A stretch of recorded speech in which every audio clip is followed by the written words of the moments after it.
ఆంధ్రప్రదేశ్ రాష్ట్రంలో కూటమి ప్రభుత్వం అవలంబిస్తున్న తీరుపై భారత చైతన్య యువజన పార్టీ బీసీవై పార్టీ అధినేత బోడే రామచంద్ర యాదవ్ విరుచుకుపడ్డారు. మంగళగిరిలోని బీసీవై పార్టీ ఆంధ్రప్రదేశ్ రాష్ట్ర కార్యాలయంలో ఏర్పాటు చేసిన విలేకరుల సమావేశంలో రామచంద్ర యాదవ్ మాట్లాడుతూ, అంబేడ్కర్ రాసిన రాజ్యాంగాన్ని పాటించకుండా నారా లోకేష్ రాసిన రెడ్ బుక్ రాజ్యాంగాన్ని కూటమి ప్రభుత్వం పాటిస్తోందని మండిపడ్డారు. ఆరోగ్యశ్రీ బిల్లులు కట్టకుండా హాస్పిటల్స్ ని ఇబ్బంది పెడుతున్నారని, వీటి వల్ల పేదలకు వైద్య సహాయం అందట్లేదని, తిరుమలలో అపచారం జరిగిందని ప్రక్షాళన చేద్దామని కాలినడకను తిరుపతి వెళితే తన మీద అక్రమ కేసులు బనాయించారని రామచంద్ర యాదవ్ ఆగ్రహం వ్యక్తం చేశారు. గతంలో వైఎస్సార్సీపీ ప్రభుత్వం హత్యా రాజకీయాలు, లూటీలు చేశారని, ప్రజలు బుద్ధి చెప్తే కూటమి ప్రభుత్వం జగన్మోహన్ రెడ్డి కన్నా పదింతలు తప్పులు చేస్తోందని దుయ్యబట్టారు. కరేడు గ్రామంలో అధికారులు అడిగిన పొలాలు ఇవ్వనందుకు రైతులపై అక్రమ కేసులు పెట్టారని తెలిపారు. ఆల్మట్టి డ్యాం విషయంపై కర్ణాటక, మహారాష్ట్ర, తెలంగాణ రాష్ట్రాలు అప్పీలు చేసినా ఆంధ్రప్రదేశ్ ప్రభుత్వం మాత్రం మాకేమీ సంబంధం లేదన్నట్టుగా వ్యవసాయాన్ని నిర్వీర్యం చేయాలని ప్రభుత్వం నిమ్మకు నీరెత్తినట్లు వ్యవహరిస్తోందని రామచంద్ర యాదవ్ ఆగ్రహం వ్యక్తం చేశారు. గత ప్రభుత్వంలో పోలీస్ వ్యవస్థని నిర్వీర్యం చేశారని మాట్లాడిన చంద్రబాబు, ఇప్పుడు అధికారంలోకొచ్చాక అదే పోలీస్ వ్యవస్థను రాజకీయ పార్టీ వ్యవస్థగా మార్చిందని, తద్వారా రాష్ట్రాన్ని చీకటిపాలు చేయాలని కూటమి ప్రభుత్వం చూస్తోందని మండిపడ్డారు. 1200 కోట్ల రూపాయల ప్రజాధనంతో ఎన్టీ రామారావు విగ్రహం ఏర్పాటు చేయాలని చంద్రబాబు ప్రభుత్వం ప్రతిపాదించటం సమంజసం కాదని, ఎన్టీఆర్పై అభిమానముంటే టీడీపీ పార్టీ సొంత నిధులతో విగ్రహం ఏర్పాటు చేసుకోవాలని రామచంద్ర యాదవ్ అన్నారు.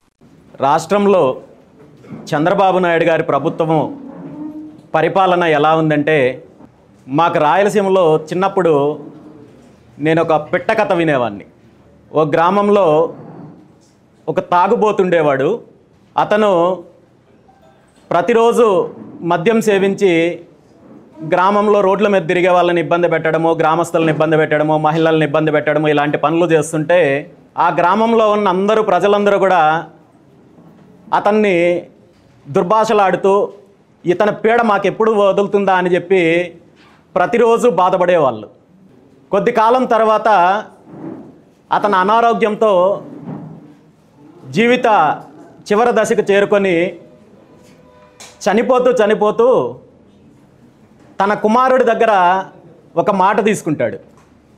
నువ్వేం చేస్తావో నాకు తెలీదు, ఈ గ్రామంలో ప్రజలందరూ కూడా నా గురించి గొప్పగా మాట్లాడుకోవాలి, నన్ను మంచోడని చెప్పి పొగడాలి నేను చనిపోయిన తర్వాత అని చెప్పి తన కుమారుడి దగ్గర మాట తీసుకొని చనిపోతాడు. వాళ్ళ కొడుకు ఎంత ఆలోచించినప్పటికీ కూడా వాళ్ళ నాన్నకి ఏ విధంగా మంచి పేరు తీసుకురావాలో తెలియకుండా, ఎందుకంటే వాళ్ళ నాన్న ఏ ఒక్క మంచి పని చేయలేదు, మంచి పని చెయ్యకపోగా ఆ గ్రామస్తుల్ని, ఆ ప్రాంతంలో ఉన్న అందరినీ కూడా ఇబ్బంది పెట్టాడు. కాబట్టి ఎవ్వరు పొగిడే పరిస్థితి అయితే ఉండదు. ఏం చెయ్యాలని ఆలోచించి చివరికి ఒక నిర్ణయానికి వస్తాడు. తను కూడా మద్యం సేవించడం మొదలుపెట్టి వాళ్ళ నాన్న చేసిన ఆకృత్యాలు, అరాచకాలు ఏవైతే ఉన్నాయో దానికి 10 రెట్లు ఎక్కువ చేయడం మొదలుపెట్టాడు. వాళ్ళ నాన్న రోడ్ల మీద గొడవ చేస్తే ఇతను నేరుగా ఇండ్లకెళ్ళి గొడవ చేయడము, ఆడపిల్లల మీద గొడవలు చేయడము, చిన్నపిల్లల మీద గొడవ చేయడము, ఈ విధంగా అతని అరాచకాలు వాళ్ళ నాన్న చేసిన దానికంటే 10 రెట్లు పెరిగేసరికి ఆ గ్రామంలో ప్రజలందరూ కూడా వీళ్ళ నాన్న చాలా మంచోడు, అతను తాగినా ఏదో రోడ్ల మీద గొడవ చేసుకునేవాడు, ఇతను మరీ ఘోరంగా తయారయ్యాడంటూ వాళ్ళ నాన్నను పొగడ్డం మొదలుపెట్టారు. ఈరోజు రాష్ట్రంలో వైఎస్ఆర్ కాంగ్రెస్ పార్టీ ప్రభుత్వము అధికారం నుండి పోయిన తర్వాత, చంద్రబాబు నాయుడు గారి ప్రభుత్వం అధికారంలోకి వచ్చిన తర్వాత ఎగ్జాక్ట్గా పరిస్థితులు ఇలాంటి పరిస్థితులే ఉన్నాయి. ఎందుకంటే ఏ అరాచకాలు చేశాడని, ఏ దోపిడీ చేశారు, ఏ దౌర్జన్యాలు చేశారు, ఏ విధంగా ఈ రాష్ట్రాన్ని వైఎస్ఆర్ కాంగ్రెస్ పార్టీ ప్రభుత్వ హయాంలో జగన్మోహన్ రెడ్డి లూటీ చేశారని భావించి ప్రజలు చంద్రబాబు నాయుడు గారికి అధికారం ఇస్తే దానికి 10 రెట్లు ఎక్కువ ఈరోజు చంద్రబాబు నాయుడు గారి ప్రభుత్వము అరాచకాలు చేస్తున్నారు, దోపిడీ చేస్తున్నారు, వ్యవస్థల్ని సర్వనాశనం చేస్తున్నారు. జగన్మోహన్ రెడ్డి గారి ప్రభుత్వ హయాంలో ఒక రకంగా ప్రజలను ఇబ్బంది పెడితే దానికి 10 రెట్లు చంద్రబాబు నాయుడు గారి ప్రభుత్వంలో అన్ని వర్గాల ప్రజలు వేధింపులకు గురవుతున్నారు. జగన్మోహన్ రెడ్డి గారి ప్రభుత్వం హయాంలో లిక్కర్ స్కామ్ చేస్తే ఈరోజు చంద్రబాబు నాయుడు గారి ప్రభుత్వంలో ఏకంగా నకిలీ మద్యం స్కామ్ చేసి ప్రజల యొక్క ఆరోగ్యంతో ఆడుకొని వేల కోట్ల రూపాయలు లూటీ చేసే ప్రయత్నం చేస్తున్నారు. జగన్మోహన్ రెడ్డి గారు షిరిడి సాయి లాంటి దోపిడీ కంపెనీలకు 37,000 కోట్ల రూపాయలు అక్రమంగా దోచిపెట్టి అవినీతి చేస్తే చంద్రబాబు నాయుడు గారి ప్రభుత్వము 69,000 కోట్ల రూపాయలు దోచిపెట్టే కార్యక్రమం చేస్తోంది. అదేవిధంగా ఈరోజు గతంలో జగన్మోహన్ రెడ్డి గారి ప్రభుత్వము ఉద్యోగాలు కల్పించడంలో పూర్తిగా విఫలమయ్యి ఉద్యోగాలను పూర్తిగా విస్మరిస్తే ఈరోజు చంద్రబాబు నాయుడు గారి ప్రభుత్వము మరో అడుగు ముందుకు వేసి ఉన్న ఉద్యోగాలు తొలగించే ప్రక్రియ కూడా చేపడుతోంది. దానికి ప్రత్యక్ష ఉదాహరణ ఈరోజు టీచర్లను నత్తిగా తీసుకొచ్చిన టెట్ లాంటి పరీక్షలు. ఈ విధంగా ప్రతి విషయంలో కూడా జగన్మోహన్ రెడ్డి గారి ప్రభుత్వంలో ఏదైతే తప్పులు జరిగాయి, ఏవైతే అరాచకాలు జరిగాయి అని చెప్పి ప్రజలు ఆ ప్రభుత్వం మీద వ్యతిరేకతతో కూటమి ప్రభుత్వానికి చంద్రబాబు నాయుడు గారికి అధికారం ఇస్తే దానికి 10 రెట్లు దోపిడీ చేసే కార్యక్రమం చేస్తున్నారు, అరాచకాలు చేస్తున్నారు, వ్యవస్థలను పూర్తిగా నిర్వీర్యం చేస్తున్నారు. గత ప్రభుత్వ హయాంలో పోలీస్ డిపార్ట్మెంట్ని వారి పార్టీ కార్యకర్తల్లాగానో లేదా మరో రకంగానో పార్టీలాగా మార్చుకొని అధికార పార్టీకి పూర్తిగా వన్ సైడ్గా పనిచేసే ఒక విష సంస్కృతికి పునాది వేస్తే ఈరోజు చంద్రబాబు నాయుడు గారి ప్రభుత్వంలో ఏకంగా పోలీస్ డిపార్ట్మెంట్ అంటే ఇది ఒక వ్యవస్థ కాదు, తెలుగుదేశం పార్టీకి సంబంధించిన ఒక విభాగం అనే విధంగా ఈరోజు రాష్ట్రంలో పోలీస్ వ్యవస్థను సర్వనాశనం చేసే ప్రయత్నము ముఖ్యమంత్రి చంద్రబాబు నాయుడు గారి ప్రభుత్వం చేస్తున్నారు. ఈరోజు రాష్ట్రంలో ప్రభుత్వ వ్యతిరేక విధానాలపైన ఎవరు పోరాటం చేసినా లేదా వ్యతిరేకంగా మాట్లాడినా వాళ్ళను తప్పుడు కేసులు పెట్టి బెదిరించే ప్రయత్నం చేస్తున్నారు, అక్రమంగా అరెస్ట్ చేసే ప్రయత్నం చేస్తున్నారు. ఈరోజు ఎక్కడైతే అన్యాయంగా అవుతుందో, ఎక్కడైతే బాధితులు ఉన్నారో వాళ్ళు ప్రశ్నిస్తే కూడా ఈరోజు వాళ్ళ మీద తప్పుడు కేసులు పెట్టే ప్రయత్నం చేస్తున్నారు, జైళ్లకు పంపించే ప్రయత్నం చేస్తున్నారు. దీనికి సంబంధించి గత 16-17 నెలల కాలంలో అనేక ఉదాహరణలు మనం చూసాము. కరేడు రైతులపైన పెట్టిన కేసులు కావచ్చు, మహిళలపైన పెట్టిన కేసులు కావచ్చు, ఉద్యోగస్తులపైన పెట్టిన కేసులు కావచ్చు, అదేవిధంగా బీసీలపైన జరిగిన దాడుల గురించి కావచ్చు. ఈరోజు కరేడు గ్రామానికి సంబంధించి అక్కడ ఏదైతే అక్రమంగా షిరిడి సాయి ఎలక్ట్రికల్స్ కంపెనీ ఏదైతే ఇండోసౌల్ కంపెనీ ఉందో వాళ్ళకి సంబంధించిన ప్రతినిధులు నిన్న గ్రామానికి వెళ్ళి ఆ గ్రామానికి సంబంధించిన రైతులని కొంతమందిని నేరుగా వాళ్ళ ఇండ్లకెళ్ళి మీ భూములు మాకు ఖచ్చితంగా ఇవ్వాల్సిందే, మీరు ఇవ్వకపోయినా మేము బలవంతంగా లాక్కుంటామని చెప్పి బెదిరించే ప్రయత్నం చేస్తే మా ప్రాణం పోయినా మా భూములు మేము ఇవ్వము అని చెప్పి గ్రామస్తులు మాట్లాడినందుకు రాత్రికి రాత్రి పోలీస్ అధికారులు ఆ గ్రామానికి వెళ్ళి రైతులను బెదిరించి ఈరోజు డిఎస్పీ గారు వాళ్ళందరినీ కూడా పిలిపించి బెదిరించే కార్యక్రమం చేస్తున్నారు. మీ మీద నాన్ బెయిలబుల్ కేసులు పెడతామని చెప్పి భయపెట్టించే కార్యక్రమం చేస్తున్నారు. అదేవిధంగా రాజయ్యపేటలో మత్స్యకారులు చేస్తున్న ఉద్యమం గురించి మీకు తెలుసు. ఇప్పటికీ సుమారు 12-13 కేసులు పైగా అక్కడ మత్స్యకారుల పైన సుమారు 200 మందికి పైగా అక్రమ కేసులు 307 లాంటి కేసులు పెట్టి భయపట్టించే కార్యక్రమం చేస్తున్నారు. ఇక నా విషయానికి తీసుకుంటే మీ అందరికీ తెలుసు, 2 సంవత్సరాల క్రితము ఈ రాష్ట్రంలో ఈ 2 దోపిడీ పార్టీలు, ఈ 2 దోపిడీ కుటుంబాల పాలనకు వ్యతిరేకంగా బహుజన సామ్రాజ్యం కోసం బహుజనులకు అధికారం రావాలి, బీసీలకు అధికారం రావాలి, ఈ రాష్ట్రంలో ప్రత్యామ్నాయ రాజకీయం కావాలి, రైతులకు మంచి జరగాలి, యువతకు మంచి జరగాలి, అన్ని వర్గాలకు మంచి జరగాలనే ఒక ఆశయంతో భారత చైతన్య యువజన పార్టీని స్థాపించిన తర్వాత గత ప్రభుత్వ హయాంలో నా మీద అనేక రకాలుగా తప్పుడు కేసులు పెట్టారు, అనేక రకాలుగా దాడులు చేశారు, వేధించారు. ఇవన్నీ కూడా నేను చెప్పడం కాదు, ఈ రాష్ట్ర ప్రజలందరికీ తెలుసు. ప్రస్తుత ముఖ్యమంత్రి చంద్రబాబు నాయుడు గారు సాక్షాత్తు పుంగనూరుకు వచ్చినప్పుడు బహిరంగ సభలో ఈ విషయాల గురించి స్పష్టంగా చెప్పారు. నా మీద తప్పుడు కేసులు పెట్టారని. సాక్షాత్తు అసెంబ్లీలో నా మీద 27 క్రిమినల్ కేసులు, తప్పుడు కేసులు పెట్టారని చెప్పి ముఖ్యమంత్రి గారు స్వయంగా ప్రకటించారు. ఈరోజు ముఖ్యమంత్రి చంద్రబాబు నాయుడు గారి ఆధ్వర్యంలో నడుస్తున్న ప్రభుత్వంలో జరుగుతున్న తప్పులను ఎత్తి చూపిస్తున్నానని, ఏదైతే రైతులకు సంబంధించిన జరుగుతున్న అన్యాయం పైన కావచ్చు, లేదంటే నిరుద్యోగులకు సంబంధించిన జరుగుతున్న అన్యాయం పైన కావచ్చు, లేదంటే తిరుమలలో జరిగిన అపచారాలకు సంబంధించి కావచ్చు, నేను చేసిన పోరాటానికి ఈ ప్రభుత్వం చంద్రబాబు నాయుడు గారి ప్రభుత్వము ఇప్పటికీ నా మీద సుమారు 10 కేసులకు పైగా పెట్టారు. తిరుమలకు పాదయాత్రగా వెళ్ళి అక్కడ అపచారం జరిగింది కాబట్టి దీని ప్రక్షాళన చేయాలని చెప్పి ప్రభుత్వాన్ని డిమాండ్ చేస్తే నా పైన తిరుమలలో కేసు పెట్టారు. అదేవిధంగా ఒక బీసీ సామాజిక వర్గానికి సంబంధించిన వ్యక్తి చనిపోతే అతని అంత్యక్రియలు జరగనివ్వకుండా ఆ ప్రాంతానికి సంబంధించిన కొంతమంది అధికార పార్టీకి సంబంధించిన నాయకులు అడ్డుకున్నారని చెప్పి అక్కడికి వెళ్ళి వాళ్ళకి న్యాయం చేయాలని చెప్పి డిమాండ్ చేస్తే నా మీద క్రిమినల్ కేసులు పెట్టారు. అదేవిధంగా కరేడు ప్రాంతంలో రైతులకు వ్యతిరేకంగా అక్కడ బలవంతపు భూసేకరణ జరుగుతోందని చెప్పి రైతులకు మద్దతు ఇవ్వడానికి ప్రయత్నం చేస్తే అక్కడ నా మీద క్రిమినల్ కేసులు పెట్టారు. ఈరోజు గత కొన్ని రోజుల క్రితము రాజయ్యపేట గ్రామంలో మత్స్యకారులకు మద్దతుగా నేను వెళ్ళడానికి ప్రయత్నం చేస్తే రాజమండ్రిలో నన్ను అడ్డుకొని అక్కడ నా పైన తప్పుడు కేసులు పెట్టారు. ఆ తర్వాత గత 12వ తేదీన విశాఖపట్నం నుండి గౌరవ హైకోర్టు ఆదేశాలు తీసుకొని ఆర్డర్స్ తీసుకొని అక్కడి నుండి రాజయ్యపేటకు వెళ్ళడానికి ప్రయత్నం చేస్తే పూర్తిగా నన్ను హోటల్లో నిర్బంధించి నన్ను కదలనివ్వకుండా చేసి ఆ జిల్లా సరిహద్దులు దాటేంత వరకు పోలీస్ ఎస్కార్ట్ ద్వారా నాతో వచ్చి నన్ను బయటకు సాగనంపే ప్రయత్నం చేసినప్పటికీ కూడా మళ్ళీ నా మీద ఇదే సంఘటనకు సంబంధించి ఒకే రోజులో 3 డిఫరెంట్ పోలీస్ స్టేషన్లో నా మీద 3 తీవ్రమైన నేరాలు చేశారని చెప్పి ఒకేసారి కేసు పెట్టడం జరిగింది.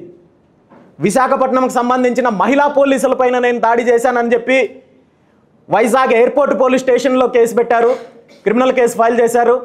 అదేవిధంగా నన్ను నిర్బంధించారని చెప్పే ఆక్రోశంతో ఆవేదనతో మత్స్యకారులు రైతులు రోడ్ల మీదకి వచ్చి నిరసన తెలియజేస్తే రోడ్లలో నేను రాస్తారోక చేశానని చెప్పి నా మీద తప్పుడు కేసు పెట్టారు.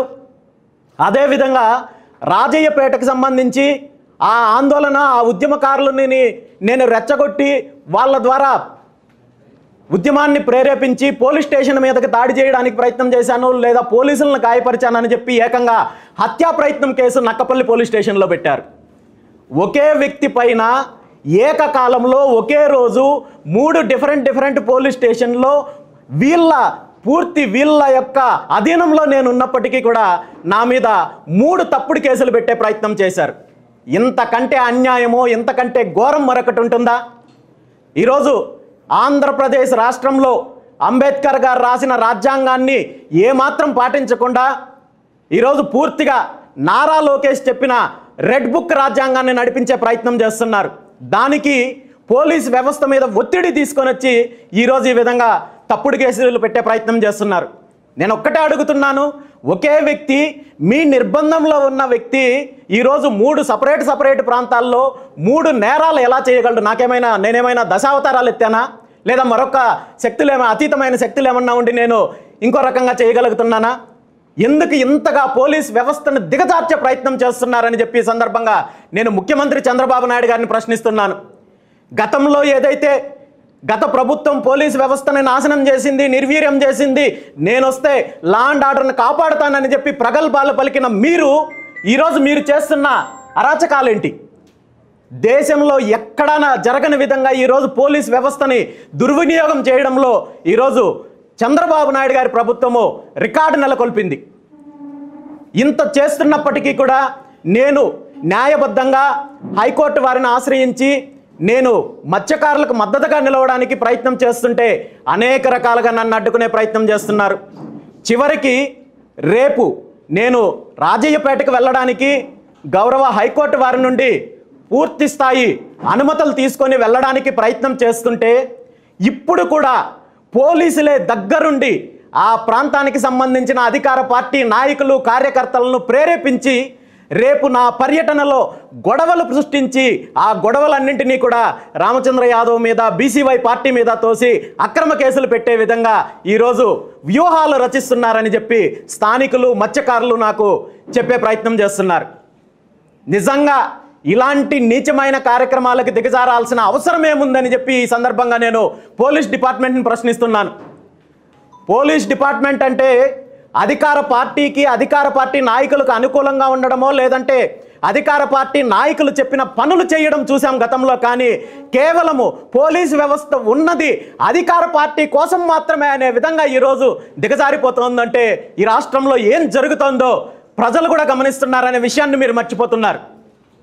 ఈరోజు పోలీస్ వ్యవస్థ మరో అడుగు ముందుకు వేసి ఈ రాష్ట్రంలో చంద్రబాబు నాయుడు గారి ప్రభుత్వం చేస్తున్న ప్రజా వ్యతిరేక విధానాలపైన నేను పోరాటం చేస్తున్నానని, దానికి పోలీసులను అడ్డుపెట్టుకొని వాళ్ళు నన్ను నిలవరించే ప్రయత్నం చేస్తుంటే నేను హైకోర్టు ద్వారా పర్మిషన్ తీసుకొని బాధితులకు అండగా ఉంటున్నాననే ఆక్రోశంతో మరో అడుగు ముందుకు వేసి గత 19వ తేదీన డీజీపీ గారు ఒక సర్క్యులర్ రిలీజ్ చేయడం జరిగింది. ఆన్ అర్జెంట్ బేసిస్ అని చెప్పి డీజీపీ గారి ఆఫీస్ నుండి ఆల్ స్టేట్లో ఉన్న యూనిట్ ఆఫీసర్స్కు, ఎస్పీలకు, ఐజీలకు, డిఐజీలకు ఒక అర్జెంట్ సర్క్యులర్ రిలీజ్ చేశారు.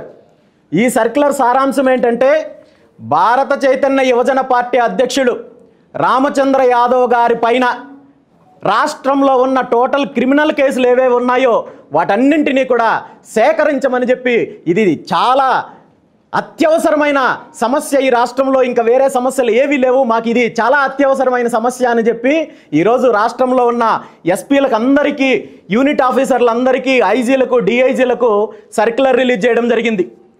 ఈ సర్క్యులర్ గురించి ఒక పోలీసు ఉన్నతాధికారి నాకు తెలియజేస్తూ, మీరు ప్రభుత్వం పైన చేస్తున్న పోరాటం ఆపనట్లయితే, రైతులకు మద్దతుగా చేస్తున్న ఉద్యమాలకు మీరు మద్దతు ఇవ్వకుండా వెనక్కి రానట్లయితే మీ పైన ప్రభుత్వం తీవ్రమైన చర్యలు తీసుకుంటుంది. మీ పైన ఏదో ఒక రకంగా తప్పుడు కేసులు పెట్టి మిమ్మల్ని రిమాండ్కు పంపించి గతంలో ఉన్న తప్పుడు కేసులు అన్నింటిలో కూడా పీటీ వారెంట్ తీసుకొని మీరు బయటకు రాకుండా చేసే కార్యక్రమం జరుగుతుంది. కాబట్టి మీరు ఈ ప్రజా పోరాటాల నుండి వెనకడుగు వేయాలని చెప్పి నాకు సలహాలు ఇస్తున్నారు. దాంతోపాటు నా మీద రౌడీ షీట్ కూడా ఓపెన్ చేయడానికి ప్రభుత్వం ప్రయత్నం చేస్తోందని చెప్తున్నారు. ఎంత హాస్యాస్పదం అంటే, ఈరోజు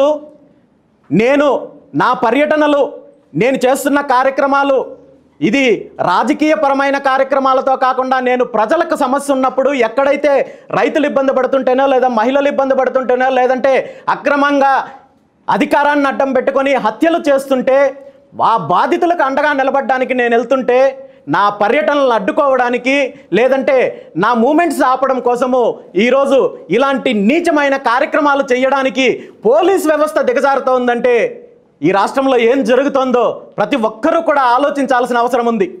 ఈ రాష్ట్రంలో శాంతి భద్రతల సమస్యలు లేవు, లేదా మరొక సమస్యలు లేవు, వేరే సమస్యలు ఏవీ లేవన్నట్టు నా మీద నా పర్యటనలను అడ్డుకోవడం కోసము ఈరోజు పోలీస్ వ్యవస్థ ఇంతగా తీవ్రంగా ప్రయత్నం చేస్తోందంటే, ఇంతగా ఒత్తిడి చేసి పోలీస్ వ్యవస్థను దుర్వినియోగం చేయాల్సిన అవసరం ఏంటని చెప్పి ఈ సందర్భంగా నేను ముఖ్యమంత్రి చంద్రబాబు నాయుడు గారిని ప్రశ్నిస్తున్నాను. నేనేమైనా మీలాగా అధికారాన్ని అడ్డం పెట్టుకొని వేల కోట్ల రూపాయలు దోపిడీ చేశానా, లేదంటే ఎర్రచందనం దోపిడీ చేశానా, లేదంటే ప్రాజెక్టులు కాంట్రాక్టుల పేరు చెప్పి దోపిడీ చేశానా, పథకాల పేరు చెప్పి దోపిడీ చేశానా, లేదా భూములు ఏమైనా కబ్జాలు చేశానా? మీరు అధికారంలో వచ్చి మీరు అధికారాన్ని ఉపయోగించుకొని ఈ రాష్ట్రంలో వ్యవస్థలను నిర్వీర్యం చేసి ఏ విధంగా దోపిడీ చేస్తున్నారో, వేల కోట్లు, లక్షల కోట్లు ఈరోజు ఒక మాఫియా వ్యవస్థలాగా తయారయ్యి రెండు పార్టీలు ఈ రాష్ట్రాన్ని సర్వనాశనం చేసింది మీరు. ఈ రాష్ట్రంలో అధికారంలోకి రావడానికి ఏదైతే హామీలు ఇచ్చారో ఆ హామీలను నిలబెట్టుకునే ప్రయత్నం చేయకుండా మీరు కేవలము దోపిడీ చేస్తూ మీరు చేస్తున్న తప్పులని ఎత్తి చూపించినందుకు ఈ విధంగా పోలీసుల ద్వారా, తప్పుడు కేసుల ద్వారా, అక్రమ కేసుల ద్వారా నన్ను నిలువరించాలనో, లేదంటే నన్ను భయపట్టించాలనే ప్రయత్నం చేస్తే అది ఎప్పటికీ జరగదని చెప్పి ఈ సందర్భంగా ముఖ్యమంత్రి చంద్రబాబు నాయుడు గారికి తెలియజేస్తున్నాను. మీరు పెట్టే వేధింపుల వల్ల, తప్పుడు కేసుల వల్ల, లేదంటే అక్రమ కేసుల వల్లనో, మరో రకంగానో మీరు ఎన్ని ఇబ్బందులకు గురి చేసినా, ఈ రాష్ట్రంలో ఎక్కడ అన్యాయం జరిగినా, ఏ వర్గానికి అన్యాయం జరిగినా, రైతులకు అన్యాయం జరిగినా, మహిళలకు అన్యాయం జరిగినా, బీసీలకు అన్యాయం జరిగినా, లేదంటే మత్స్యకారులకు అన్యాయం జరిగినా, ఎక్కడ అధికారాన్ని అడ్డం పెట్టుకొని మీరు దాడులు చేసినా, హత్యలు చేసినా ఆ బాధితులకు బీసీవై పార్టీ అండగా ఉంటుంది. బాధితులకు న్యాయం జరిగేంత వరకు పోరాటం చేస్తుంది. కానీ ఇలాంటి చిల్లర వేషాల వల్ల ఒక్క అడుగు కూడా వెనకడుగు వేయనని చెప్పి ఈ సందర్భంగా ముఖ్యమంత్రి చంద్రబాబు నాయుడు గారికి తెలియజేస్తూ, నిజంగా మీకు చిత్తశుద్ధి ఉంటే, నిజంగా మీకు ప్రజలు ఎన్నో ఆశలతో అధికారాన్ని ఇచ్చారు, మీరిచ్చిన హామీలు నెరవేర్చే ప్రయత్నం చేయండి. ముఖ్యంగా ఈ రాష్ట్రంలో మేము అధికారంలోకి వచ్చిన వెంటనే బీసీలకు రక్షణ చట్టాన్ని తీసుకొస్తామని చెప్పి హామీ ఇచ్చారు. ఈరోజు మీరిచ్చిన హామీకి 16 నెలలు అయిన తర్వాత కూడా కనీసము ఆ మాట కూడా పలకలేని స్థితిలో మీరున్నారు. ఈరోజు ప్రతి పథకానికి లేదా అభివృద్ధికి సంబంధించిన అంశాల గురించి మాట్లాడాల్సి వచ్చినప్పుడు ముఖ్యమంత్రి చంద్రబాబు నాయుడు గారు ఎన్నికలకు ముందేమో నేను సంపద సృష్టిస్తాను, నేను అభివృద్ధి చేస్తాను, మరో రకంగా అని చెప్పిన ముఖ్యమంత్రి గారు అధికారంలోకి వచ్చిన తర్వాత మాత్రము నిధులు లేవు, లోటు బడ్జెట్ ఉందని మరొక రకంగా తప్పించుకునే ప్రయత్నం చేస్తున్నారు. మరి నేను ఈ సందర్భంగా ఒక్కటే అడుగుతున్నాను మిమ్మల్ని, ఈ రాష్ట్రంలో బీసీలకు రక్షణ చట్టం కల్పిస్తామని చెప్పిన మీరిచ్చిన హామీని అమలు చేయడానికి మీకు నిధులతో అవసరం ఏమింది? నిధులు ఏమైనా దీనికి ఏమన్నా అవసరం ఉందా? లేదంటే ప్రత్యేకంగా ఏమన్నా రాజ్యాంగ సవరణ చేయాలా? లేదంటే సుప్రీంకోర్టు పర్మిషన్లు కావాలా? లేదా మరొకరు ఏదైనా అనుమతి కావాలా? లేదా ఈ రాష్ట్రంలో ఈ అంశాన్ని మరొకరు ఎవరైనా వ్యతిరేకిస్తున్నారా? ఇలాంటి అడ్డంకులు ఏవీ లేనప్పటికీ కూడా, అధికారంలోకి వచ్చిన 16 నెలలు అయినప్పటికీ కూడా ఆ అంశాన్ని కూడా మీరు ప్రస్తావించడం లేదంటే 1983 నుండి మీ పార్టీ పునాదులు ఏవైతే ఉన్నాయో ఆ రోజు నుండి ఈ రోజు వరకు బీసీలను మోసం చెయ్యడమే మీ పార్టీ ఎజెండా అనేది మరొక్కసారి ముఖ్యమంత్రి చంద్రబాబు నాయుడు గారు నిరూపించారు. ఈ అంశం పైన కేవలం ముఖ్యమంత్రి గారు, తెలుగుదేశం పార్టీకి సంబంధించిన లోకేష్ నాయుడు గారు మాత్రమే కాదు, ఈ పార్టీకి సంబంధించిన ఎవరైతే ఎంపీలు ఉన్నారో, ఎమ్మెల్యేలు ఉన్నారో, మినిస్టర్లు ఉన్నారో, కార్పొరేషన్స్ చైర్మన్స్గా ఉన్నారో వీళ్ళందరూ కూడా ముఖ్యమంత్రి గారిని ప్రశ్నించాల్సిన బాధ్యత ఉన్నప్పటికీ కూడా తేలుగుట్టిన దొంగల్లాగా ఈరోజు ఒక బానిసత్వ బతికే పరిస్థితుల్లో ఉన్నారంటే నిజంగా బీసీ సమాజానికి సిగ్గుచేటనే విషయాన్ని ఈ సందర్భంగా మీ వల్ల ఎవరైతే తెలుగుదేశం పార్టీలో ఉన్న బీసీ ఎమ్మెల్యేలు, ఎంపీలు, మినిస్టర్లు, నాయకులు ఎవరైతే ఉన్నారో మీకందరికీ కూడా సిగ్గు శరం ఉంటే, మీకు ప్రజలకు ఇచ్చిన హామీలు నెరవేర్చుకోవాలంటే ఏ బీసీల ఓట్లతో అయితే ఈరోజు మీరు అధికారంలోకి వచ్చారో ఆ బీసీలకు ఇచ్చిన రక్షణ చట్టాన్ని హామీని అమలు చేయడానికి మీ నాయకుడి పైన ఒత్తిడి తీసుకురండి. లేదంటే మేము బానిసతో బతుకుతున్నాము, మాకు అధికారం లేదు, ఆ అవకాశం లేదంటే ప్రజలకు క్షమాపణ చెప్పి మీ పదవులకు రాజీనామా చేయండి తప్ప ఇలాంటి బానిసతో బతుకు వల్ల బీసీ సమాజానికి మీరు తలవంపులు తీసుకొస్తున్నారని చెప్పి ఈ సందర్భంగా ఎవరైతే తెలుగుదేశం పార్టీలో ఉన్న బీసీ ఎమ్మెల్యే, ఎంపీ, మినిస్టర్లందరినీ కూడా ఈ సందర్భంగా నేను కోరుకుంటున్నాను. ఈ ఒక్క విషయమే కాదు, ఈరోజు ముఖ్యమంత్రి చంద్రబాబు నాయుడు గారు ఈ రాష్ట్రంలో అనేక రకాల సమస్యలు ఉన్నాయి, ఉద్యోగులకు సంబంధించిన సమస్యలు ఉన్నాయి. ఏదైతే విశాఖ స్టీల్ ప్లాంట్కి సంబంధించిన కార్మికులను, ఉద్యోగులను ఒక పద్ధతి ప్రకారం విడతల వారీగా తొలగించే ప్రయత్నం చేస్తుంటే దాన్ని అడ్డుకునే ప్రయత్నం చేయడం లేదు. గతంలో మీరు హామీ ఇచ్చారు, మేము అధికారంలోకి వస్తే ప్రైవేటీకరణ అడ్డుకుంటామని చెప్పి కొన్ని రోజుల క్రితం 4500 మందిని ఉద్యోగస్తులను తొలగించారు. గత వారం రోజుల క్రితము మరో 500 మందిని తొలగించే కార్యక్రమం చేశారు. అయినప్పటికీ కూడా తేలుగుట్టిన దొంగల్లాగా ఈరోజు ప్రభుత్వానికి సంబంధించి ఏ ఒక్క ప్రకటన రావడం లేదు. అదేవిధంగా ఈరోజు టీచర్లకు సంబంధించి రాష్ట్రంలో ఉన్న వేలాది మంది టీచర్లు ఉద్యోగం రావడం కోసం అనేక రకాలుగా పోరాటం చేసి, ఎగ్జామ్స్ రాసి, కోచింగ్లు తీసుకొని ఉద్యోగం వచ్చిన తర్వాత ఈరోజు సుప్రీంకోర్టు ఏదైతే ప్రొసీడింగ్స్ ఇచ్చిందో, టెట్ అనే ఒక పరీక్ష విధానాన్ని ఉద్యోగంలో ఉన్న ప్రతి టీచరు మళ్ళీ రాయాలి, అది ఉత్తీర్ణత అయితేనే ఉద్యోగంలో నుండి కొనసాగించాలి అని చెప్పి ఒక నిబంధనని తీసుకొచ్చారో దీన్ని భారతదేశంలో ఉన్న అన్ని రాష్ట్రాల్లో వ్యతిరేకిస్తూ దీనిపైన కౌంటర్ ఫైల్ చేస్తూ సుప్రీంకోర్టులో పోరాటం చేస్తుంటే ఆంధ్రప్రదేశ్ ప్రభుత్వం మాత్రము తేలుగుట్టిన దొంగల్లాగా నిద్రావస్థలో కూర్చున్నారు. ఈరోజు టీచర్లు అందరూ కూడా ఒక భయాందోళనకు గురవుతున్నారు. నిజంగా మాకు ఉద్యోగం ఉంటుందో ఊడిపోతుందో, ఎంతో కష్టాలు పడి ఉద్యోగం తెచ్చుకున్న తర్వాత 40 సంవత్సరాలు 50 సంవత్సరాలు దాటిన తర్వాత మళ్ళీ ఈరోజు మాకు శల్య పరీక్షలు, ఈ అగ్ని పరీక్షలు ఏంటని చెప్పి వేల మంది టీచర్లు ఈరోజు ఇబ్బంది పడుతున్నారు. దాని మీద నిమ్మక నీరెత్తినట్టు కూర్చున్నారు.